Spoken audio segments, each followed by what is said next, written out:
বরগাছির মাটি বিএনপির ঘাঁটি, বরগাছির মাটি শফিকুল হক মিলনের ঘাঁটি।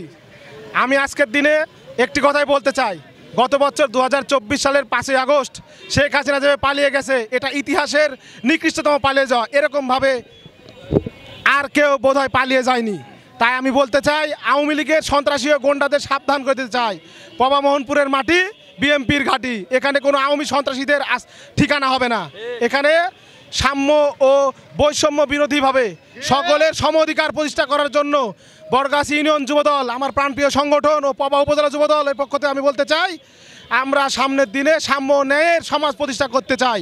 এবং অ্যাডভোকেট শফিকুল হক মিলনেরও একটি বার্তা, সাম্য এবং ন্যায়ের বার্তা। এখানে কোনো আওয়ামী দালাল, আওয়ামী দোসর, ফ্যাসিস্টদেরকে যারা আশ্রয় প্রশ্রয় দেবে তাদের হাত ভেঙে দেওয়া হবে, তার জন্য আমাদের যুবদল আছে। এই বলে আমি আমার বক্তব্য শেষ করতে চাই। এবং গত 5ই আগস্ট যারা শহীদ হয়েছেন তাদের আত্মার মাগফিরাত কামনা করছি, এবং যারা আহত হয়েছে তাদেরকে যেন আল্লাহ দ্রুত সুস্থতা দান করে, এই বলে আমার বক্তব্য শেষ করছি। আসসালামু আলাইকুম।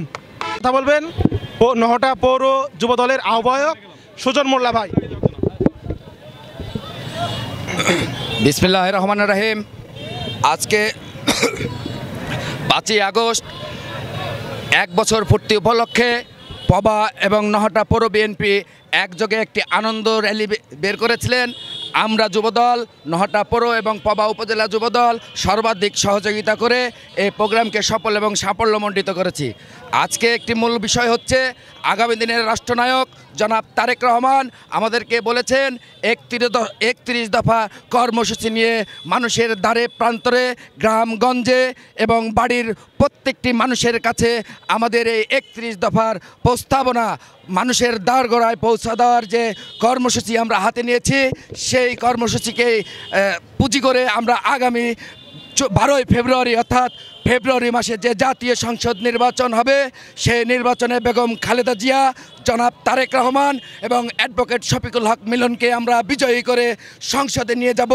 এই আশায় আমরা আগামী দিনের পথ চলা শুভ হোক, এই আশাবাদ ব্যক্ত করে আমি আমার সংক্ষিপ্ত আলোচনা শেষ করলাম।